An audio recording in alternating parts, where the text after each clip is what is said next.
Olá pessoal, Pastor Daniel Batista aqui pelo canal Verdade em 10 Minutos novamente. Deus abençoe todos aqueles que sempre me acompanham pelo canal, os temas que tenho revisado e como tenho deixado muito claro, na condição de pastor e teólogo, me esforçando e me dedicando exclusivamente para esse objetivo, te levar, como também o teu pensamento, a servir a Cristo, pois está na face dele e na revelação dele o conteúdo de fé, o caminho que nós temos que seguir. Amém?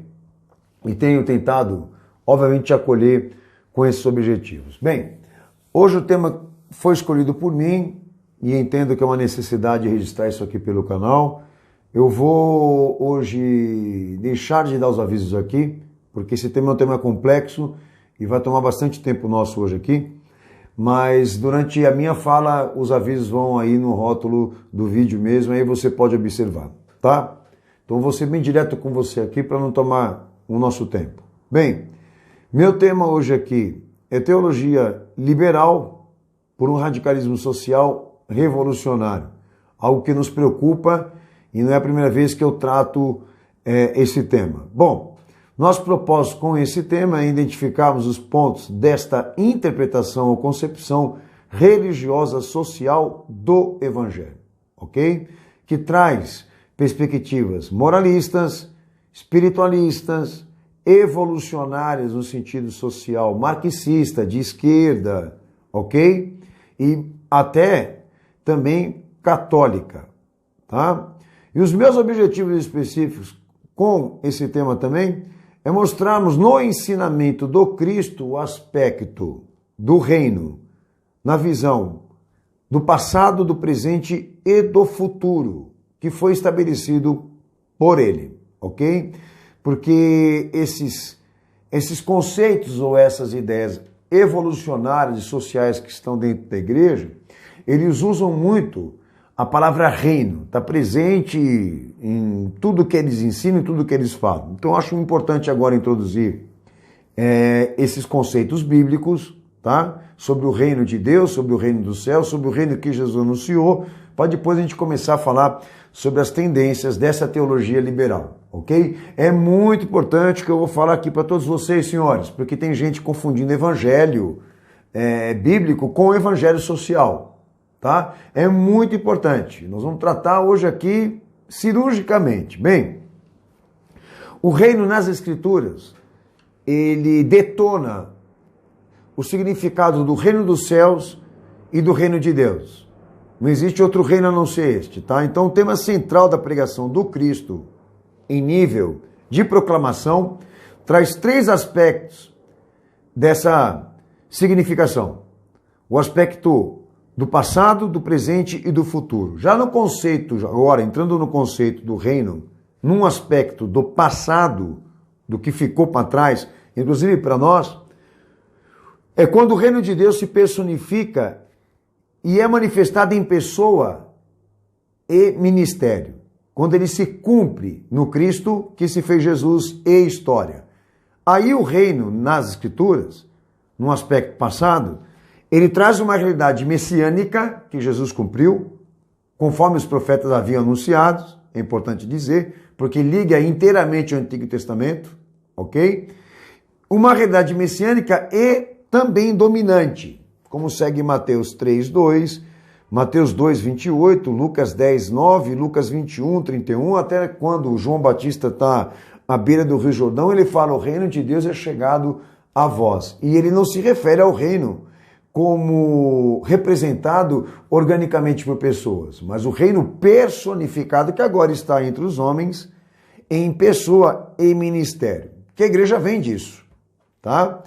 Que é o reino que, na verdade, João Batista anunciou. Esse aspecto passado do reino, volta a frisar, é em pessoa e ministério, ou seja, cuja realidade é messiânica, dominante, porque está em pessoa, foi personificado da parte de Deus na vida do Filho único dele, da qual reconhecemos o Cristo como sendo Jesus. Amém?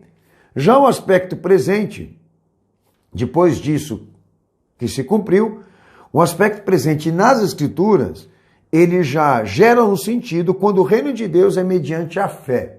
Aí passa a ser representado de maneira visível, bíblica, por homens, tá? Ou seja, por meio dos que agora são de Cristo e foram designados a representar as suas funções na terra, ou seja, os atributos do seu poder, seja em questão instrumental, pessoal, ou questão ministerial, na comunidade mesmo da fé, ok? Que não é governante, mas serviu, ok? 2 Coríntios 4, 5, eu quero dizer que não está representado por uma hierarquia, mas representado por serviço, obediência, ok? E esse reino, agora presente aqui entre nós, nesse plano material, é um reino provisório. Ele está aqui por um tempo, para a apropriação da salvação de Cristo na vida dos homens, ok? Então, exemplo, este reino provisório, este reino que agora é mediante a fé, esse reino visível que agora está representado por meio daqueles que agora são de Cristo e foram designados a representar as funções instrumentais e ministeriais de Cristo entre os homens na terra, ok? Este reino, ele é visível por meio da proclamação universal do Evangelho, do julgamento vindouro, do convite ao pecador ao arrependimento, da salvação somente pela fé em Jesus, da edificação do corpo de Jesus em comunidade de fé, aperfeiçoamento do fiel, administração dos sacramentos, batismo, santa ceia, conservação da doutrina, como também a manutenção da disciplina e exclusão dos infiéis, ok? Ministração da palavra, ordenação de ministérios e etc. Como segue Atos 13, 38, Lucas 17, verso 20 ao 21, Romanos 14, 17, 2 Coríntios 4, versículo 20, O livro de Atos todo mesmo em si, ele deixa claro isso sobre o reino provisório, este reino presente, este reino que está aqui entre nós agora, que está representado por meio de conteúdo de fé e responsabilidade com a fé, ok? Porque não é hierárquico, não é institucional, ele é orgânico, ele é humano, mas se organiza, ok? Mas é orgânico e humano, mas também tem funções de uma igreja, mas de uma igreja, obviamente, que preserva ou zela ou prioriza pelos atos, ok? Não pela logística. Então, aí, nas escrituras, o modelo da igreja é mais ou menos isso que eu estou falando aqui agora, tá? Então, esse reino que eu estou me referindo presente, ele não vem por aparelhamentos, ele vem por conteúdo de fé e responsabilidade com a fé. E não importa quem seja essa pessoa que vai representar as funções de Cristo, instrumental e ministerial, contanto que seja crente, contanto que seja devota, contanto que seja convertida, contanto que esta comunidade de fé priorize isso que eu estou falando aqui, tá? Então o reino de Deus não é catedral, aqui no aspecto presente, não é estruturas monumentais, arquitetônicas. Esse reino é um reino ativo, é um reino de funções, é um reino de comportamentos, é um reino de atitudes, é um reino de desenvolvimento de tarefas, de propósitos e de princípios, ok? E isso pode ser tanto humano como também ministerial, tá? Terceiro aspecto do reino que está na tua Bíblia, o aspecto futuro. Aí quando o reino é tratado no aspecto futuro, é quando o reino de Deus aparece dentro de um progresso escatológico de salvação, tá? Porque implica consumação, e o alvo agora é a consumação final para aqueles que aguardam a vinda do reino em glória, ou seja, cuja expectativa futura é a vinda de Jesus, o arrebatamento da igreja concreta e fiel, obviamente, e o reino entra nas Escrituras no sentido mais absoluto, mais literal, mais eterno, tá? Cujo conquista da paz e salvação nos leva para uma realidade eterna de um novo céu e de uma nova terra. João 3,3, Lucas 23:42, Lucas 18:36, Efésios 5:5, Mateus 16:28, Apocalipse 17, versículo 14. Então esse reino absoluto, esse reino literal, eterno, tá? Abrangente em todos os aspectos, ok?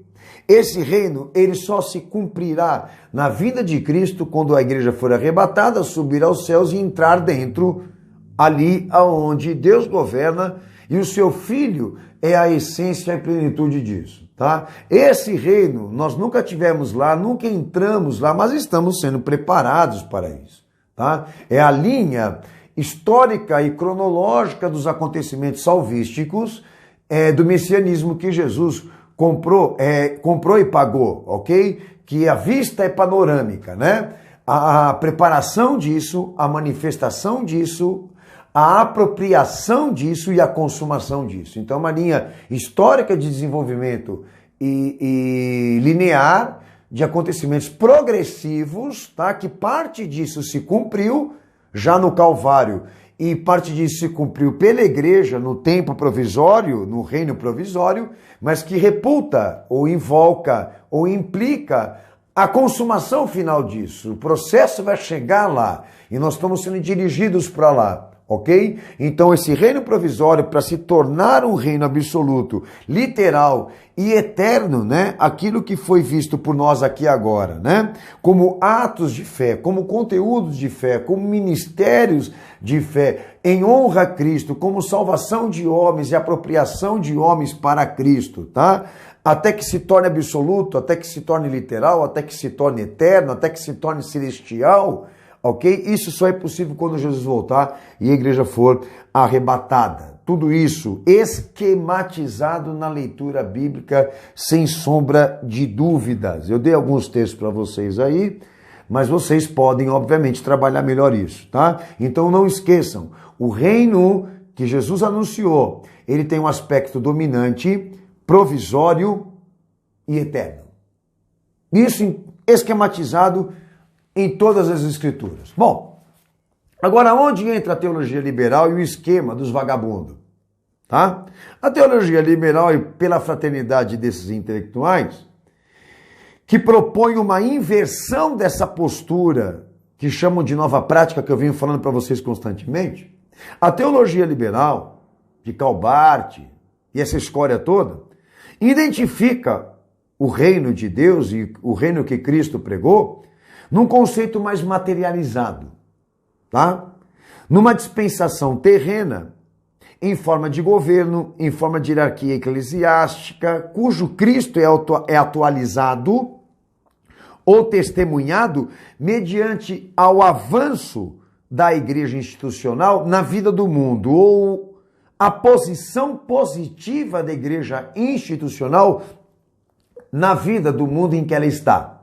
Tá? Então esse reino, ele consiste em poder e autoridade de igreja por intermédio de influências que mantém, que nutre, que cultiva entre o mundo, o sistema, tá? Entre as hierarquias, entre as negociatas e acordos políticos, tá? Então esse poder e essa autoridade, que eu me refiro que a teologia liberal, ela tanto valoriza a nível de reino, ela tem um aspecto eclesiástico, um aspecto para-eclesiástico, porque muitas vezes é representado por grupos religiosos ligados ao Estado, por fraternidades intelectuais, formadas faculdades que eu já disse para vocês que têm origem e natureza paramaçônica e maçônica, certo? Então eles pregam na teologia liberal, falando no conceito geral, entre eles fraternos ou intelectuais, o aspecto do reino, por exemplo, presente de Cristo agora entre nós, que eu já falei qual é a visão canônica, para eles o aspecto presente do reino de Cristo tem uma significação de um reino visível, corporativo, tá? É social, é revolucionário, e aí entram modalidades, pietismo, moralismo, ecumenismo, radicalismo social, aí entra a esquerda, aí entra o marxismo, aí entra toda essa cambada vestida de vermelho aí, certo? Tá? Esse é o aspecto presente do reino para eles, puramente corporativo e social, ou de ideias revolucionárias, ok? Já o aspecto futuro, para eles, olha que coisa interessante, para eles o reino, no aspecto futuro, é a mudança desse mundo. O reino de Jesus foi transferido para cá, quando esteve aqui, e o objetivo dele é transformar esse mundo em que estamos aqui. Então a interpretação, que a gente chama de interpretação extremista, né?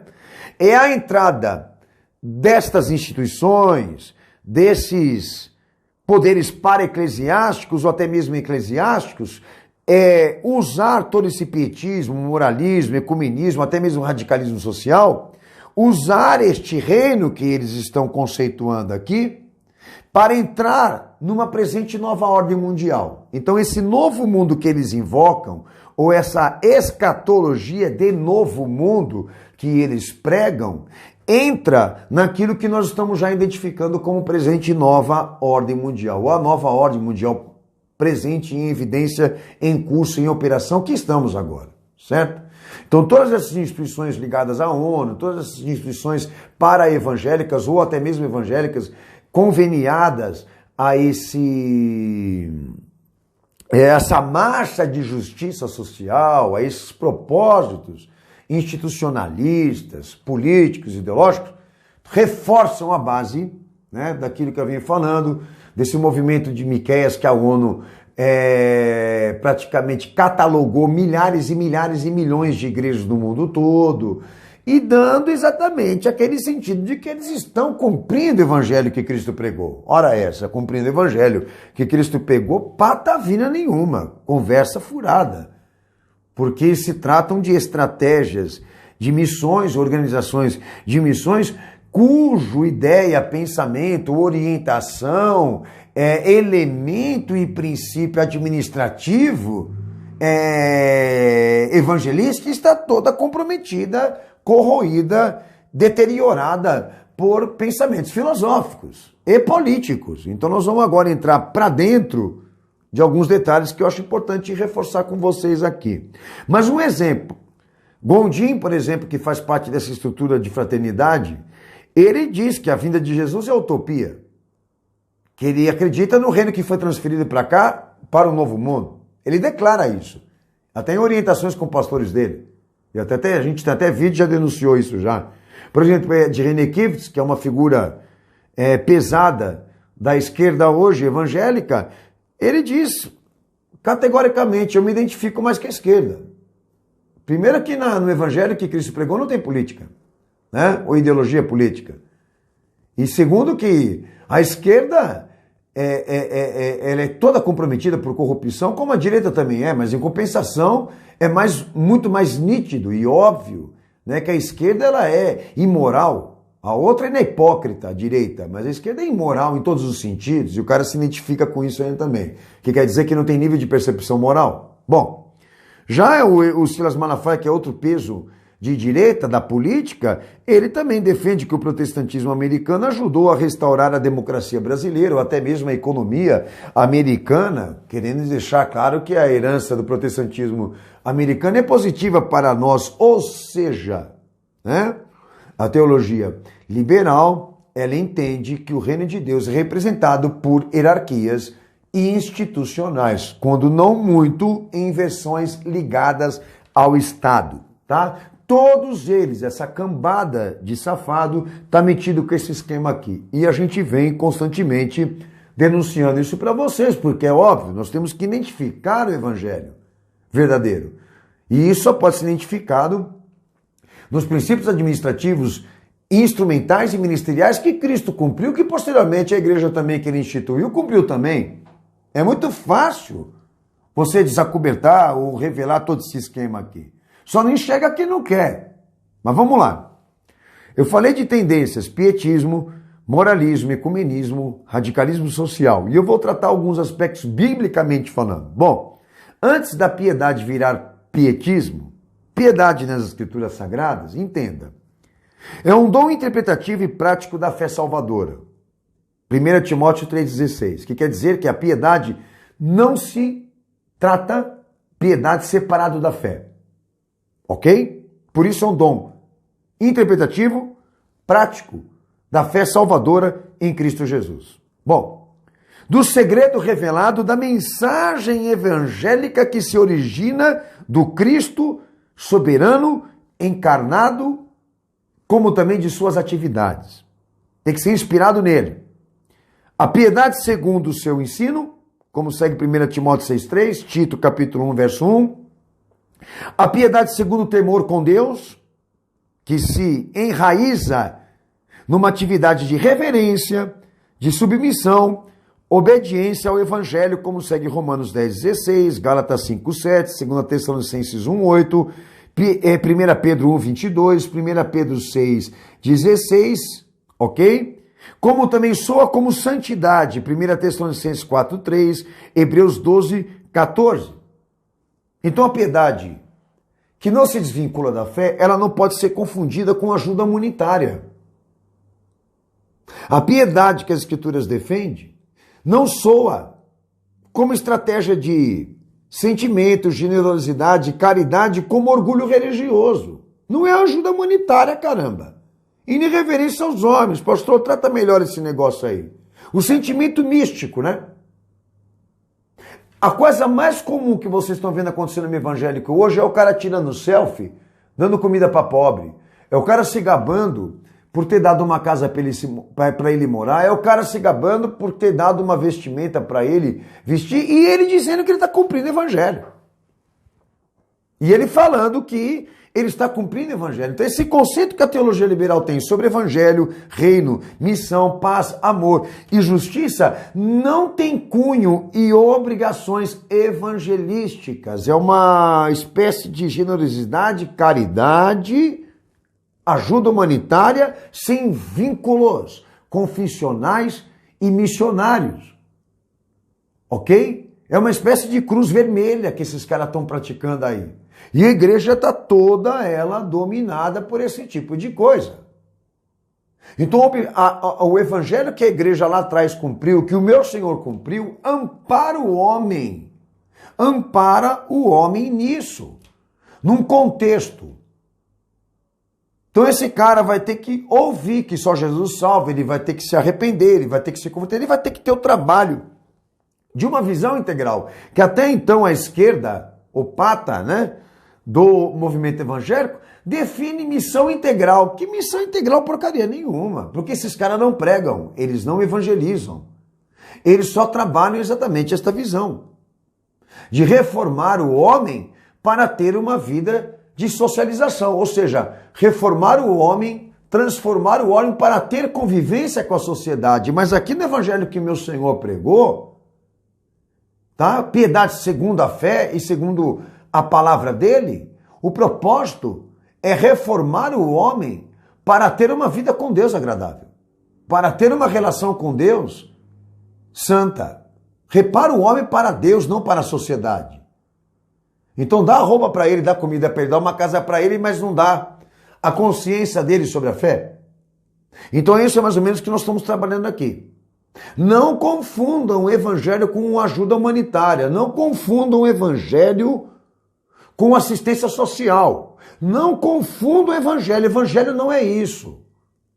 Evangelho é pregação. Evangelho é mensagem. Evangelho, a expressão prática da piedade ainda, é vida de arrependimento, resistência ao pecado, hábitos de oração, ações de graça, reverência à Santa Ceia do Senhor, esperança da fé, do amor. Aí entra generosidade, alegria, domínio próprio, paciência, honestidade, retidão com os outros, principalmente com aqueles que são da fé. São virtudes proporcionadas da parte de Cristo para nós. Mais em específico, vejam vocês aqui. Nós temos tipos de piedade sem fé. Cornélio era um em Atos 2:2, que era um homem piedoso que seguia as tradições judaicas, mas não era salvo. Ele se gabava em ajudar as pessoas, mas não era salvo. Pedro teve que ir lá exatamente pregar para este homem a verdade, porque sem aquilo ele não se salvava. Como nós temos lá convertidos à religião judaica que constantemente não aceitavam Cristo por sua religião e por seu orgulho. Atos 8:2, Atos 13:43, Atos 13:50, Atos 17:17, que achavam que mereciam o céu só pelo fato de cumprirem certas tradições judaicas. São tipos de piedade sem fé. Então, de que vale a piedade se não tem um compromisso com Cristo e com a carne dele, com a fé em Jesus? Aí é que está o ó da questão, quando o sentimento, a generosidade e a caridade são tratadas como orgulho religioso, ou seja, sem vínculos com a fé, mas no sentido de ajuda humanitária. Aí da piedade vira pietismo, porque a ênfase é o sentimento místico da experiência religiosa. Já a moral nas escrituras, quando não vira moralismo, né? A moral nas escrituras existe, mas existe assim. A fé ainda é altamente proeminente e o tema central no evangelho da cruz do Calvário. A fé está acima da moral. A fé é uma atitude mediante a qual o homem abandona toda a confiança de seus esforços para obter salvação, quer sejam ações de piedade, bondade, ética e etc. A confiança e a dependência e a exclusividade agora são inteiramente de Cristo. A moral não é o aspecto decisivo dessa realidade, a salvação, da realidade salvística. Segunda, João 3:36, Romanos 3:21 ao versículo 23, Efésios 2, do 8 ao 10, Gálatas 2:16, que deixa claro o quê? Que o bom é o crente, não o bondoso. Que o salvo é o crente, não o bondoso. Então a ética e a moral passam a não ter um aspecto decisivo na realidade salvística. E o bom não é o piedoso, o bom é o crente, é aquele que crê em Jesus, é aquele que corresponde às expectativas de Cristo e por isso ele busca a bondade. A bondade entra como virtude, não entra como sentido de indivíduo bondoso. Agora, você pode estar pensando aí do outro lado, pastor, mas eu conheci gente que professa a fé em Cristo, mas não tem bondade, não tem piedade, não tem misericórdia, como não tem nem gratidão. Então ele nega a fé, ele não nega a bondade. Daí é uma outra coisa. Ele está negando Cristo, não exercendo aquilo, tá? É ausência de virtude? É ausência de fé. Agora, você não pode tornar a virtude o aspecto decisivo da salvação de um homem, porque um homem se salva pela fé, pela graça de Deus, não pelas obras. Então, são detalhes importantes para identificarmos aqui a teologia liberal, tá? Nesse caso aqui, ok? O moralismo existe, né? A moral vira moralista, no sentido de que passa exatamente a tratar a ética e a moral como um aspecto decisivo de julgar se esse homem merece o céu ou não, se Deus vai receber ele no reino, se ele for chamado agora ou não, tá? Ele entra porque ele é bom, ele entra porque ele é justo, ele entra porque ele dá comida para os pobres, ele entra porque ele ajuda as pessoas. Mas segundo as escrituras, se ele não tiver a fé e tudo isso não for razão da crença em Jesus, ele vai para o inferno mesmo bondoso, senhores. É a visão contextual. Aí, pastor, como é que o senhor explica a parábola do bom samaritano? A parábola do bom samaritano entra como virtude da fé. Não entra como sentido de mera ética, mera moralidade ou então até mesmo ajuda humanitária. Olha o instrumental e a visão instrumental e ministerial que Cristo cumpriu. Aonde você viu Jesus com prato de mingau dando para pobre, filho? Aonde no Evangelho você testemunha que o Senhor fez um mutirão para ficar alimentando gente com cesta básica? Ele alimentou uma multidão com pães e com peixe porque foram os milagres que ele cumpriu, mas depois de ter pregado 3 dias direto, e vocês não falam isso. Aí ele veio a se sensibilizar pela multidão, mas depois de saber que a multidão estava lá para ouvir ele falar, para escutar ele pregar, não pela comida que ele tinha para dar.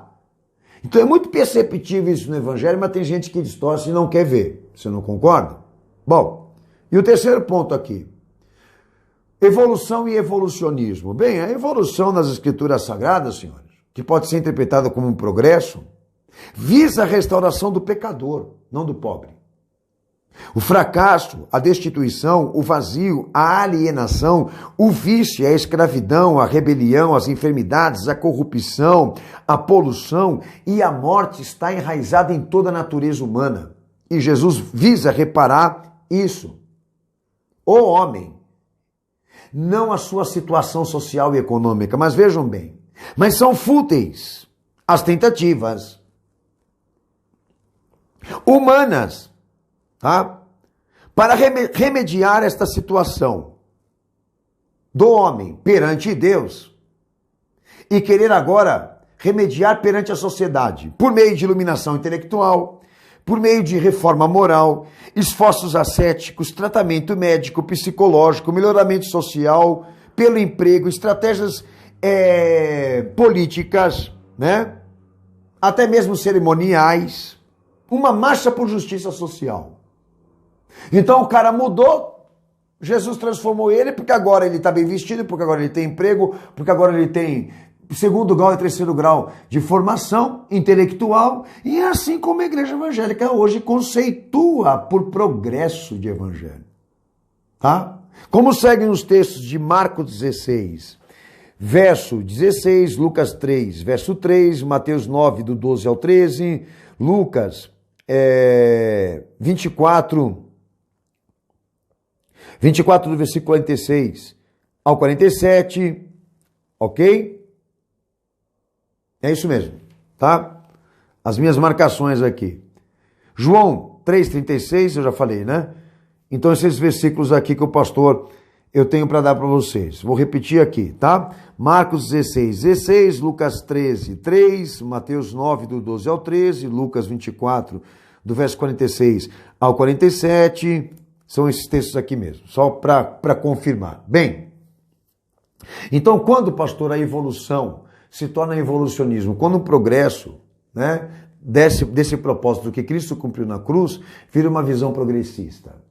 A partir do momento em que eles propõem uma inversão de postura e de valores para uma nova prática, e essa nova prática aqui visa restaurar o pobre, ou seja, um evangelho para pobres, um evangelho para os fracos, um evangelho para classe diminuída, para classe ignorada, essa coisa toda de cotas, de dia do negro, dia do gay, dia do pobre, dia disso e daquilo, mas o evangelho visa o pecador em arrependimento. Meu Senhor falou, eu vim para os pecadores que precisam se arrepender. Então aqui o pietismo, ou melhor dizendo, né, o evolucionismo, o radicalismo social, deixa claro que a restauração que eles procuram implementar transforma o mundo e a condição social do mundo, e a estratégia é puramente política. Tá? Então vamos alimentar esse cara, vamos vestir bem ele, vamos dar emprego para ele, vamos dar um dia só para ele, uma cota para ele. Jesus morreu e certificou na cruz do Calvário uma elevação de toda outra raça, porque ele não teve favorecimentos. Da onde você tira do evangelho isso? Da onde? Da onde se fundamenta isso na palavra? Então vamos tirar um selfie.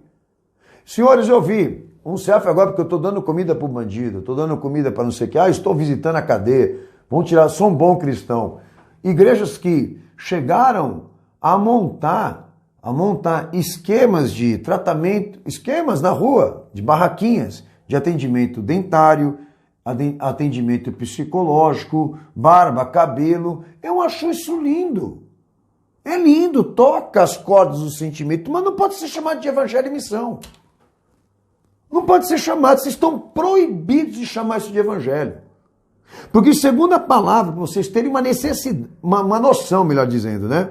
No ministério de ordenanças que Cristo deu à igreja, acompanha ação pastoral, palavra, ação sacerdotal, eu já falei até isso, princípio administrativo, serviço, missões evangelísticas, pauta evangelho. E sabe quais são duas características presentes nisso que eu estou falando aqui? A fé em Cristo e o amor pelos irmãos da fé. 1 João 3, 22, 24. Então tem gente dentro da igreja deles que não recebe este amor, que não recebe este amparo, e eles saem para a rua para colocar a foto deles, para fazer propaganda para a igreja com pessoas que não são da fé. E gente de dentro da igreja passando por essa situação. E a preferência são eles, os que estão dentro da igreja, que ele não pode fazer marketing. Não dá para fazer marketing. Não dá para fazer essa lambança política. Ou trazer político para justificar, porque é óbvio, tem que transferir o poder da igreja para a rua. Porque senão não dá votos, senão não dá campanha política, tem que montar instituições para-eclesiásticas, entendeu? Humanitárias. Eles têm que criar essas estruturas para justificar gastos, justificar alianças políticas, etc, etc, etc. E é tudo uma cambada de safado, por quê? Usam a prerrogativa de maneira usurpante, porque não vão conseguir fundamentar de maneira nenhuma a identificação do reino de Cristo em uma estrutura materializada, eclesiástica, numa estrutura puramente hierárquica, cujas ações, cujas medidas de dispensação terrena entram ali a autovalorização do sentimento místico, que o pastor eu falei para vocês aqui, da ética moralista, da marcha de uma justiça puramente social, ecumênica. Vamos juntar todo mundo aqui para fazer esse trabalho, não importa a tua fé, não importa a tua confissão, importa que todo mundo creia em Deus. Essa coisa nojenta, asquerosa, que a gente tem visto constantemente se repetir no movimento evangélico. Senhores, repudiem o outro evangelho, como disse Paulo, é anátema. Não importa por quem venha ou por meio de quem isso seja estabelecido. É anátema. Condenem. Respeitem a obra do Cristo. Respeitem as marcas dele, as pisaduras dele. Porque a outra coisa já é o anticristo. Qualquer outra coisa já é anátema. Como disse o meu Senhor, a porta é estreita e o caminho é apertado. Mas quando se torna largo, quando se torna fácil, é porque foi julgado por homens. É porque foi julgado por pensamentos racionais. E qualquer alteração do padrão gera fracasso. O que eu tenho de tristeza nisso tudo aqui é que eu sei que no fundo, muita gente fala que é cristã por causa dessas questões. Se autoconsidera cristã por achar que ela corresponde às expectativas, humanas e as mais sentimentais. Mas pregador, apologeta, evangelista, sacerdote de verdade, pastor de verdade, nós também falta, caramba. Não tem quem entregue a palavra, não tem quem entregue o recado, é escasso, é perceptível, tá? A diminuição disso, a falta de igrejas concretas e fiéis, porque a maioria já entrou no esquema da visão contemporânea, da visão adaptada da nova prática, ok? Do novo paradigma, e infelizmente a nossa situação. Então eu estou aqui para fazer um apelo para vocês, que vocês repudiem, e fazer só um registro rápido de que tem gente dizendo que eu sou de direita. Então você vai assistir meus vídeos, tá? Entra lá no site igrejasempolitica.org, entra lá para você ver se eu sou da direita, para você ver, porque eu falo da esquerda. Senhores, eu repudio política em qualquer contexto. Para mim, quem crê em política é idiota, tá? Concursado, idiota, fenomenal. Política não foi feita para funcionar. E sequer ainda para estar dentro da igreja. Amém? Da parte de Cristo, porque da parte dos homens, isso é bom para eles. A igreja ajuda a fazer o esquema. Um abraço, fiquem na paz do Senhor Jesus, divulguem esse vídeo, orientem as pessoas, trabalhem a fé na face de Cristo e com certeza, amém, muita coisa vai mudar na sua vida. Deus abençoe vocês, Jesus está voltando, Maranata aos meus amados irmãos, nesta fé, Deus abençoe, até o próximo vídeo, em nome de Jesus.